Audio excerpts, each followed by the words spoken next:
Memphis is the home of the blues, rock and roll, and Earle Farrell. From the Collierville Square to the mighty Mississippi, the Earle Farrell for Memphis show is all about good things that happen across the Bluff City and the people who make Memphis cool.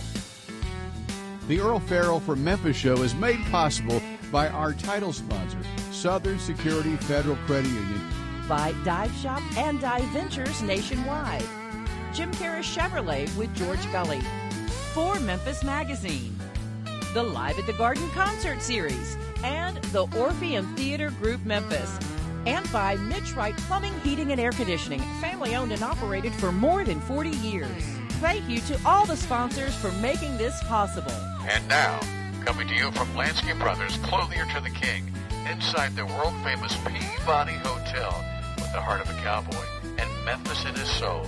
Ladies and gentlemen, here's your host, Earle Farrell. And thank you very much, and welcome to Lansky's in the world-famous Peabody Hotel. And we got a couple of really interesting guests today. One is a longtime friend, Phil Morgan, and then Matt Dabney. I always think of Dabney Coleman, and I'm thinking, no, it's not Coleman. It's Matt Dabney, who is the owner of HiLo. Commercial services, which they do a lot.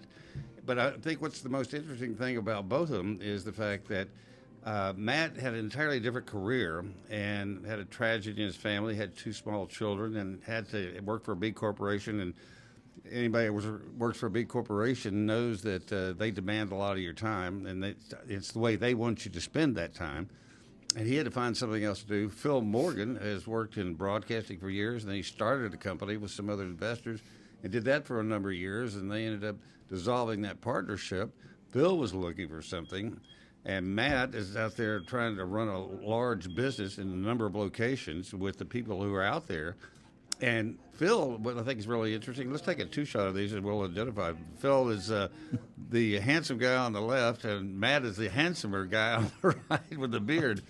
But they both really needed something. Phil, like all of us now, I mean, everybody says, when are you going to retire? I said, I don't know if I'll ever retire. Number one, I like it. Number two, I need the money. And Phil was in his 70s. He started looking, and the world today, people don't call you back. You go interview, you send them your resume, you never hear from them. And if you do, then you might not ever hear from them again. And I remember the day Phil called me and said, I found this company, and it's called HiLo Commercial Services. And they clean huge buildings, schools, hospitals, all kinds of things.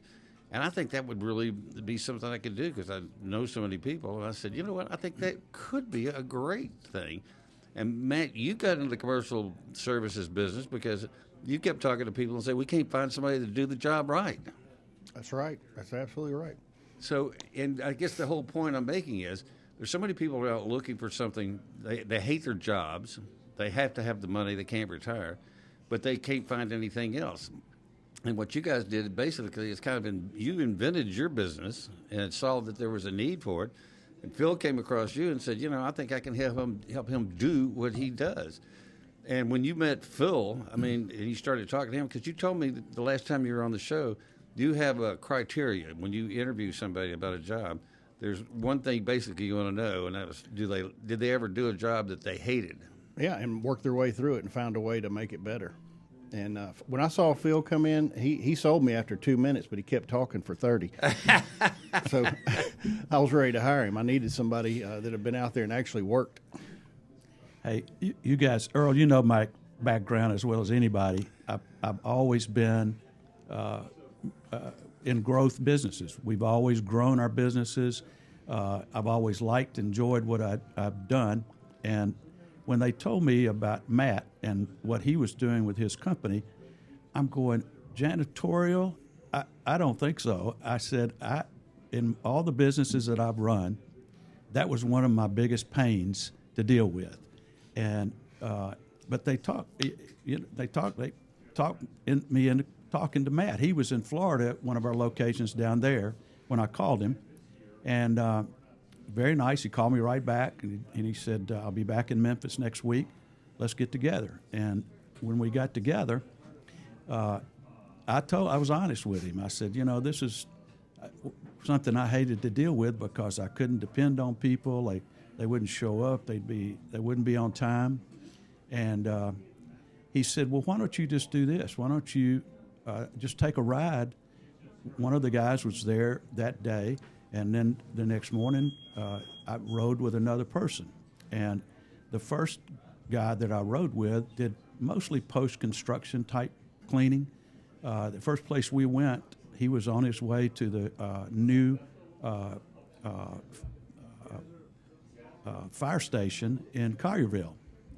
It's like the Taj Mahal. I'd never been in a fire. They just finished it, as a matter of fact. I've never been in a fire station before, and it's like a nice hotel, big kitchen, and they were finishing up, and our job was to come in and clean the mess that construction people do when they're building a building.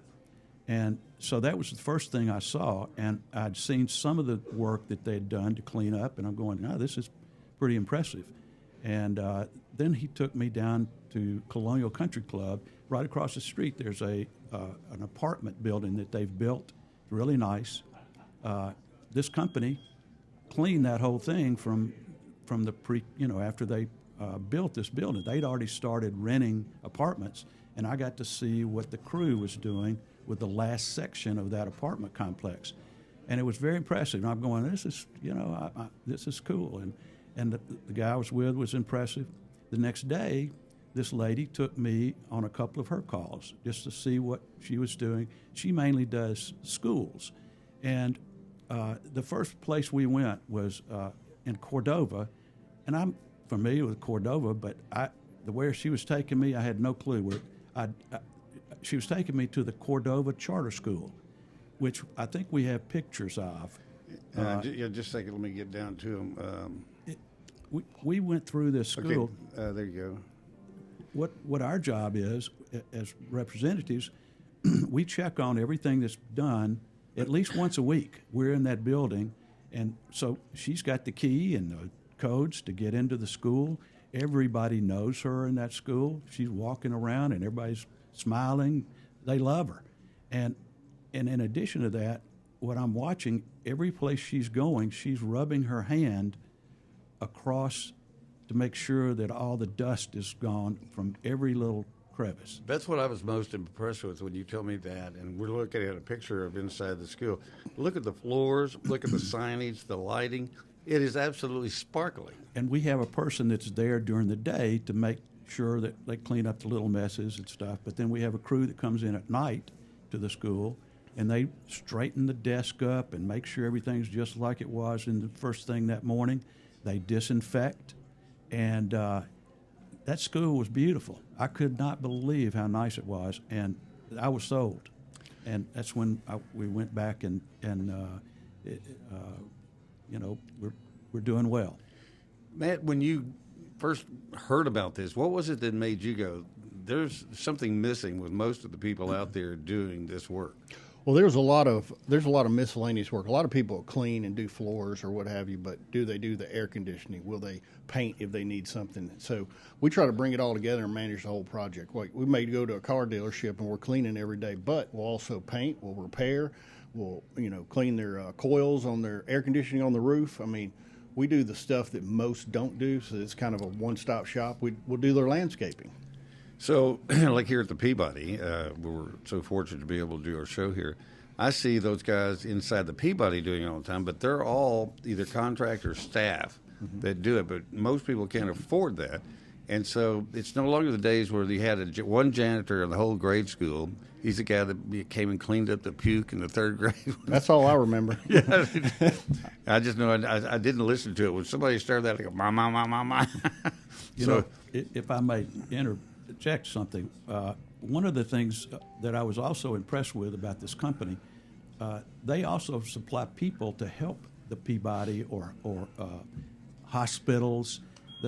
One of the main problems out there right now is finding people. That's right. And if you find them, they don't show up for work and they're late for work. and it's, I just had an experience in one of the hospitals, and I could not believe, honestly, how filthy it was. So we're on a mission. And that's in a hospitals. hospital. That's in a hospital. Yes. Here's another example. This is a before picture of a huge warehouse, and You see, the floor is like covered with a dust or sand. There's another view of it, but look at the size of this place. This is what it looked like after they got through with it. It looks like one of those ice hockey machines. And Matt, you said that's very similar to what this is. Yeah, it's like a Zamboni, but for warehouse floors. But so you go into a place that just got either they changed it or they cleaned it all out. So we got to clean this place top to bottom because they have some other kind of stuff they got to store. It's got to be a lot cleaner than it was. And you guys, they tell you what you want, and then it's your job to find the people and the equipment to do the job. All they got to tell me is how many days they're going to give me to get it clean. It can be 90 days or 10 days. We'll figure it out and get it done. How long did you do this in the mat way that you figured out this is possible to do? I can do this. I can do it more in one location. Well, we've been doing this for years, but I did work for a company for a small time and learned the business, but I added to it. You know, I added the construction piece, and now we're getting into food plants. So we have different divisions. We have 3 different divisions. Food plant just opened up, so that should be big for us. But I know Phil's calling all kinds of different businesses, but they all face the same problem. You got to keep them clean. I can't tell you how many TV stations I've worked at and radio stations where you look out there, the general managers dumping the trash and sweeping up the front room because the janitors didn't show up or the people that they're there. Well, I just experienced this. We just took over a business that I'm in talking to the manager of the business, and I look over and his trash can is overflowing with stuff that the guys just didn't pick it up. And he said, you know, we had good people when we first started with this company, but we haven't had really good people in a long time. And that's one thing about Matt. His people are great, and they don't go away. They show up for work on time, and that's one of the things that I was sold on is their longevity. Well, let me tell you how we do that. We pay very well. So a lot, cleaning is known for paying poorly, minimum wage. We pay well above that. You know, you got to be able to live. Yep. So nobody's going to grab our people for more money. And, I don't think people mind working hard. It's that they feel either A, unappreciated, or B, underpaid, which in broadcasting, that was always just the name of the game, How about a compliment every once in a while? No, because then you'll ask for more money. But if you do pay people well, you treat them well, and you're successful, and they're able to grow with the company as you do, and they open up more locations, you got to have somebody that really knows what they're doing to teach it to other people. Mm-hmm. Absolutely. I mean, if I'm constantly hiring people for a new company, we wouldn't grow.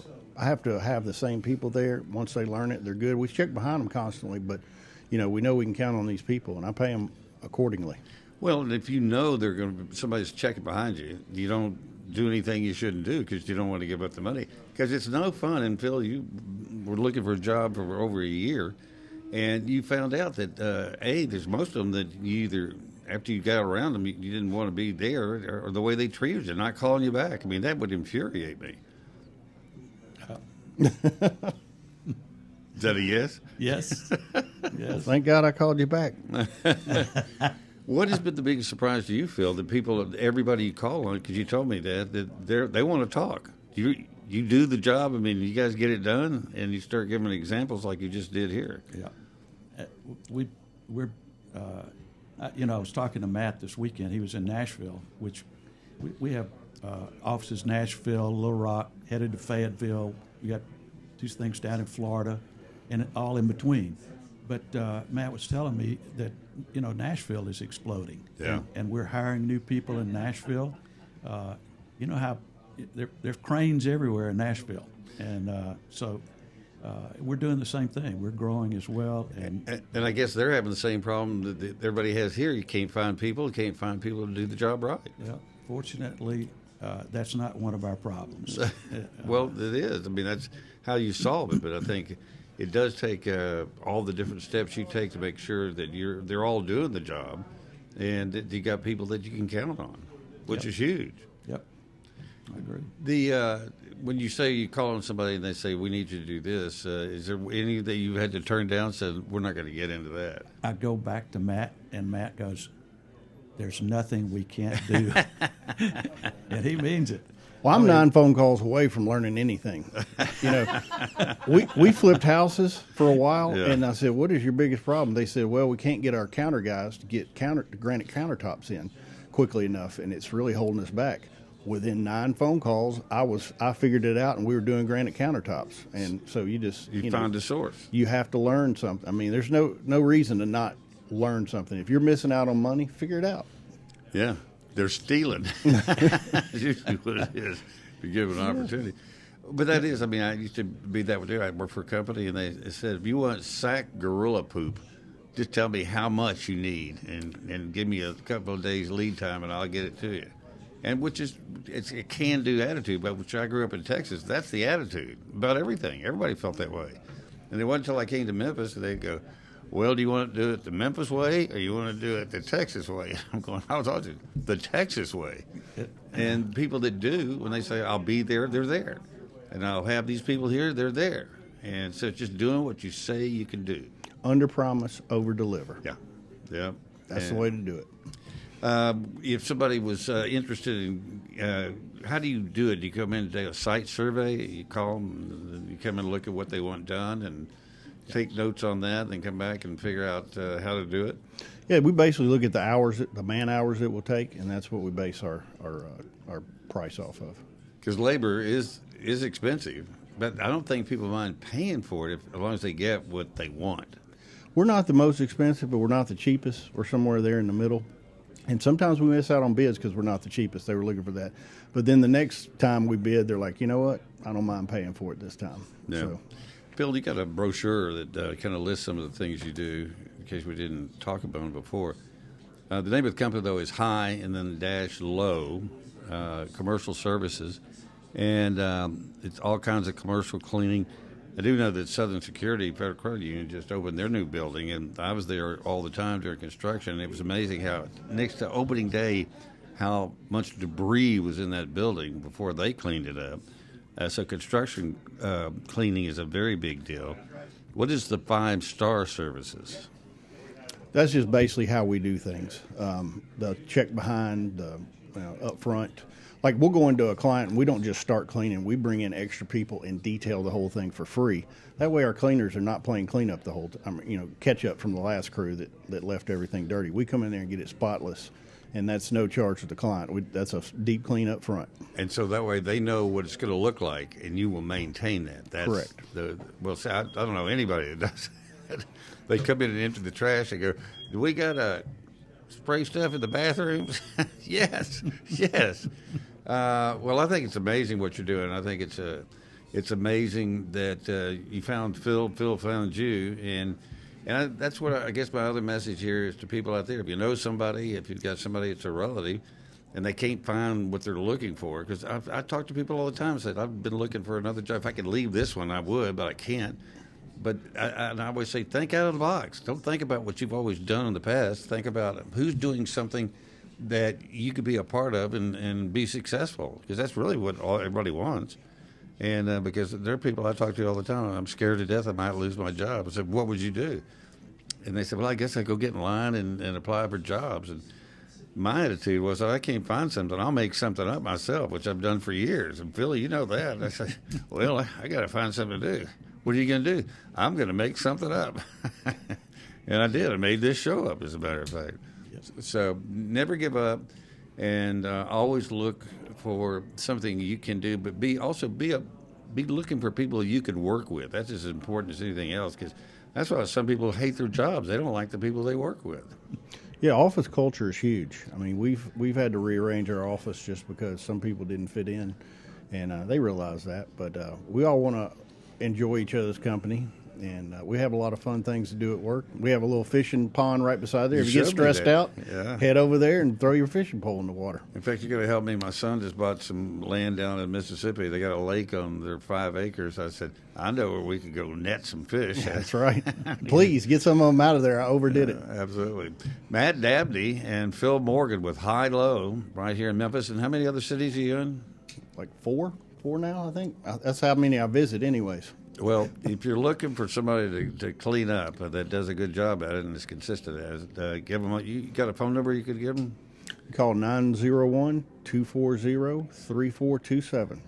All right, and, they do what they say they're going to do. How about that for a concept? Thank you both very much for coming in, and we'll talk again soon. We'll go out and I'll go on an inspection tour with you. We'll look at it. All right. We're going to take a quick break from some of our other sponsors, so stay with us. We'll be right back. Hi, this is Dawn Grader, President and CEO of Southern Security Federal Credit Union at our new headquarters here in Collierville, Tennessee, off by Hillier Road. We are the proud presenting sponsor of the Earle Farrell For Memphis show and are looking forward to a great 2026 where some of the shows will be hosted from our new headquarters location here in Collierville. Hello, Memphis Mid-South. And first, I'd like to thank you for visiting with Earle Farrell Memphis today, and we want to support him just like you do. I'm George Gully, one of the sales managers at Jim Carey Chevrolet. We've been in business here in Memphis for over 75 years. I've been associated with the company for almost 25, and I'll help you find the right car, truck, or SUV here at not only our Chevy store, but also Buick, GMC, Nissan, Subaru. We can help you find that right car. Keep watching, Earl, and come see me. Thanks so much. Hello, Matt Dabney with HiLo Commercial Services. We sponsor the Earle Farrell For Memphis show. They concentrate on positive things, and that's what we do also. Hi, I'm Mitch Wright. And I'm his son, Mickey. And we're the owners of Mitch Wright Plumbing, Heating, and Air. And proud sponsors of the Earle Farrell For Memphis show. We're thankful to be part of the Memphis community. We've been in business for 42 years, taking care of people and loving the people of the Mid-South. Hi, this is Randy Wright from the Dive Shop and Dive Ventures in Memphis. We've been in Memphis over 64 years teaching people to dive, snorkel, and swim. We'd love to have you come join us and have some fun. We're also a part of the Dive Ventures group with 18 locations across the country, stretched from Phoenix to Vienna, Virginia. Please give us a call. We'll be able to take care of you at 999 South Yates in Memphis, or call us at 901-763-DIVE. Hi, I'm Brett Batterson, President and CEO of the Orpheum Theater Group in downtown Memphis. We are so pleased with our partnership with the Earle Farrell Show and very happy that he is broadcasting live from Lansky's at the historic Peabody Hotel. We're all here to make Memphis better. And welcome back here at Lansky's. As our other guests have just left, and then our two new guests have just arrived. Ken Hall, who is coming in to talk about events coming up in January, and Ned Canty, who's with Opera Memphis. And he's big enough to sing any big role. any, absolutely. Don't tell him no. And when he says, I'm going to sing, you listen. Because yes. It's a good idea anyway. He doesn't sing nearly as much as you might think. I don't sing at all. I'm paid not to sing. I choose people who can sing kind well. Kind of like us, Earl. Yeah, and raise the money to pay them. That's all I do. You know, when I came back from Canada, I was a kid to Texas where we lived before, and I got back and said you had to take an elective. Mm-hmm. You could take art or choir. Oh. And I said, tell me about the choir. I said, well, it's a cappella, and it's mixed. And I said, so there are girls in there, right? And he goes, yes. I said, I think I like that because I knew I couldn't draw anything. Oh, yeah. I couldn't even do stick figures. But what I didn't tell him is I couldn't sing either. And I got in there. Did they figure it out? What the choir director did the first day, he said, I'm hearing something over in the bass section. You sing. And the kid would sing. And then he got to me and he went, don't sing. Just move your lips. And you were the original Milli Vanilli. Oh, yes. My gosh, yeah. Who knew? They were just much more successful at it than I. Ken, of course, was with Church Health, but Indeed. he also does a thing every month for us in For Memphis Magazine. And I left a copy around here somewhere, but it's beautiful. We'll get a shot of it in a minute. Can you hand that to him? Hand that over. This is just like rehearsal. Yes. Absolutely. It's a beautiful magazine. It's a beautiful day. I will open it now through the magic of the YouTube. And the thumbs and the fingers, opposing digits. Can you imagine trying to read a magazine with no thumbs? It looks like that's how I'm doing right now. Here we go. How about a nice big spread of arts events? Oh, yeah, it actually shows up. That would be January and February. Folks, if you are not sure what to do when it's cold, go out to one of these places. Almost all of these theaters have heat. It's amazing. The Scheit Center has a great heating system. Orpheum has a great heating system. all the galleries. I have a list. I'm going to hit a couple of things that are in the magazine and a couple that aren't. Breaking news, Earl. Breaking news. Yes, I'm here. We didn't make it by deadline with a beautiful art show. Dr. George Hang, who is a dentist professor. Put it this camera. At the UTCHS. Oh, a beautiful watercolor. Yes. So this is his hobby. He is dentist by day, teaching young dentists, and then in his spare time, he's done these beautiful watercolors. That opening is this Saturday, the 17th, at Church Health from 3 to 5 p.m., which follows. You can plan your day with me, Earl. You can be at church in Crosstown for our whole Wellness Saturday. You can have a free Tai Chi class at 11. Get a cooking demo at 1 and Chariots of Fire at 1:30. How about that? Do the Church Health do regular Tai Chi classes? This is through the YMCA. Our good friends upstairs, and they have instructors. We did Pilates a couple weeks ago. I'm still sore. There was line dancing. Brittany did that. Mm-hmm. Yeah. Because I wanted my brother-in-law is a black belt, studied under Kang Ree, who was Elvis's taekwondo. He took me to one class, and I did the warm-up with him. I said, okay, I'm good. He said, Earl, that was just the warm-up. But Tai Chi is like taekwondo in slow motion. Yeah. I could probably do the Tai Chi. But it really helps with your core balance, and it works all of your muscles. For those of us who have a little gray, this is the way to go. Well, I just think you got to keep moving. And you have to keep moving. Which is the other thing with your list of things to do. There's so many people, as they get older, they don't want to go anywhere because, they have balance problems or, they got a cane. Wherever you have to do to get there, go and do it, because the people that end up having a very valuable life as they get older are the ones that keep moving and going. Well, the thing that'll kill you is the Barca lounger and the remote control. You need to get out and have some socialization and new experiences and enjoy life. You could, I don't know, go to the opera maybe. Yeah, absolutely. We have an opportunity for that in January, isn't it? There absolutely is. Barber of Seville, 23rd and 24th. Wow. Classic. Everyone will know some of this music. Ned, where did you come from? So I came here originally. I lived in Philadelphia with my wife. I grew up, though, in and around New York in various places. So I wasn't born in Memphis, but I got here as quickly as I could. And how long have you been here now? 15 years as of yesterday. Celebrating an anniversary. Yeah. Well, happy anniversary. Brought here for the opera. Well, I came here from Dallas almost 50 years ago, 1978, and worked for all the TV stations except for Channel 24. But I was even on there when I was a spokesperson for the sheriff, because I was on all the TV stations. But Memphis is a wonderful city, and it is so cultural. I was listening to somebody on CBS Sunday Morning yesterday talking about there's a huge lack of culture in this country. That is not true of Memphis. No, everything. I mean, and Ken has helped me show that to everybody for years now. Yeah. And it's and I'm sure you found that out. Were you surprised when you saw it? I was very pleasantly surprised. I knew about a lot of the things. I knew about the ballet. I knew about the symphony.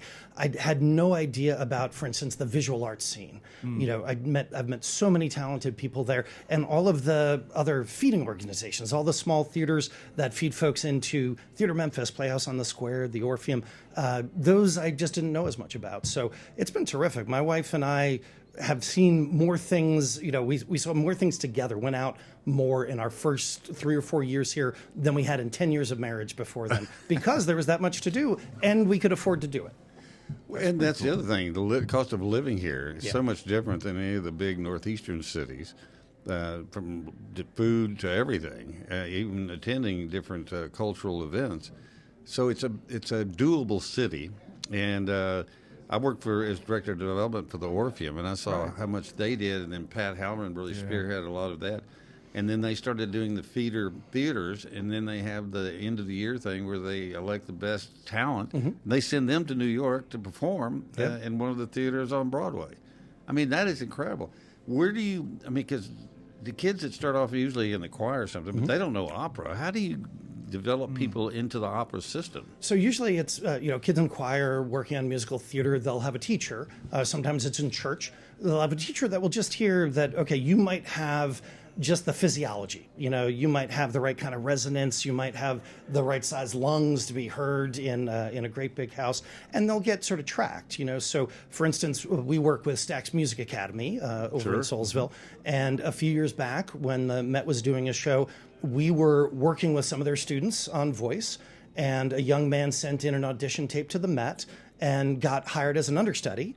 And then the next year, his younger brother got hired to sing the juvenile lead in Malcolm X and the opera that opened their season. So these are just two young men that we worked with who did not have opera as a part of their lives, but because of the great thing about Memphis is that everybody gets that music is music is music. Yeah.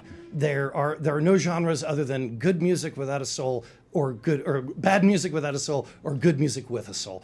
So we were able to work with them. They invited us in, and we were able to give these kids the kind of experience and training that they might not have gotten otherwise. Which is what I think is so wonderful about Memphis. When I was at the Orpheum, 2 or 3 times a year, 100 buses show up at the Orpheum and just line all the streets. And all these kids who had never been to the Orpheum or seen a building like that before walk in there. And that could be all it takes for them to say, I want to be a part of this. Because you talk to young people and say, and as they become older, and say, how did you become this? They said, I took a tour, I went to an opera, I went to an art show. It's exposure to all these things. And we have them all here in Memphis, and that's the great thing about it. And taking them to an opera, even getting other people to go to opera. What do you tell them if they've never been to opera and they think it's going to be like a duck soup edition of the Marx Brothers? Well, I'm a Marx Brothers fan, so that would actually probably help get me in the door. I didn't grow up with opera. I didn't get involved in opera until my mid-20s, so I spent a lot of time trying to encourage people to come. There are a lot of people out there who have never been, who think that, I won't understand what's happening. We do have translations of everything running, the same way that you might have on a Netflix show or whatever, so you can keep up with it. And, this particular show is a really great entry point because The Barber of Seville is the Rabbit of Seville, the famous Bugs Bunny cartoon. That is the music from The Barber of Seville. You've heard it. You've heard it. The Figaro, Figaro, Figaro that you hear in Seinfeld, The Simpsons, Tom and Jerry, all those things, that is from this opera. And it's just a straight up romantic comedy. It tells the same stories. It has the same tropes about two young people trying to get together, older people trying to keep them apart, and they finally get together and have a happy ending. There's just this amazing music happening while it's going on. And, we're going to have fun stuff in the lobby beforehand. We're going to have a rom-com trivia contest. We're going to have a photo booth so you can get yourself decked out in some opera wigs and whatnot, get your photo taken. Fun. So it's having fun. Yeah, it really is fun. I think in other countries, opera is just very common. It's a part of their culture. Somehow in America, there were a bunch of folks who said, what can we do to make ourselves feel really fancy? We're going to choose this thing and we're going to say nobody else can come into it, right? And made it elite. They made it elite. Yeah. And, that worked for them for some years. But really, there isn't anything about opera that is not accessible to anybody with 2 ears and a heart. If you have those things, it's for you. Because so many of the operas are really about common people. Yes. And so that was the thing that to me was, well, this isn't a snooty thing, because it really is about the things that happen to everybody throughout time. Yeah. And they just put music to it, and it's live. It's theater. Yeah. It's on stage. And I love live performances. And even the ballet, people go, I don't really like the ballet. I said, what do you not like about beautiful people dancing around on stage? Tell me what's wrong with you. The thing that we have in Memphis is a secret weapon, though, and that's Ned. We don't have the biggest opera company in America. We have the most innovative. Out of 100,000 arts organizations that were eligible to apply for this national grant, 50 got it, and one was in the state of Tennessee. It's this guy. Wow. What's that grant? It just came in December. It just came in. It's fantastic. America 250 grant. Because Opera Memphis has done things that even like the Met in New York has copied when they were during COVID on a wagon in neighborhoods singing. And other companies all around the U.S. said, oh, look what Memphis is doing. Let's see if we can do that. And that's cool. Well, we're going to have you back on again because I think... we do have a coupon. Earle, Opera 15, that's the magic word. Your listeners right here, if you go to the website and order tickets and use this code, they're going to save 15%. That is Friends of Earle. Earle Opera 15. Type that in. Well, I encourage everybody to do it and go see an opera. I think you'll... It's all about educating yourself before you go about what it is, the history of opera, and then go see a show, and you'll go, wow. It's fun. Yeah. It's fun stuff. That's one thing going on. You got a couple of other things. International Blues Challenge is this week. Wow. You know that one. We have 250 bands from around the world Yep. coming to Memphis to compete in taking the title home as the best blues band in the world.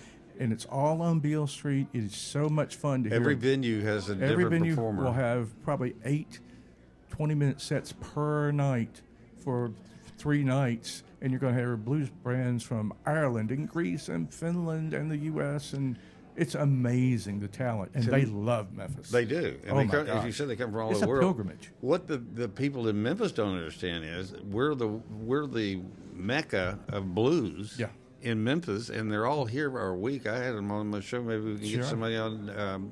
Joe Whitmer could talk to us from Blues Foundation, probably. And bring in a band. We had a band on that nearly won the whole thing a few years ago. It's such excitement. I'm going to get to judge again this year, Thursday night down there. It's been a couple of years since I've done it, but I'm excited to get back and hear some great music and meet some people from all over that love this town. I got to actually doing a blues performance with my friend Ben Kazee years Yeah, ago. sure. They were having a talent show blues thing at Rum Boogie.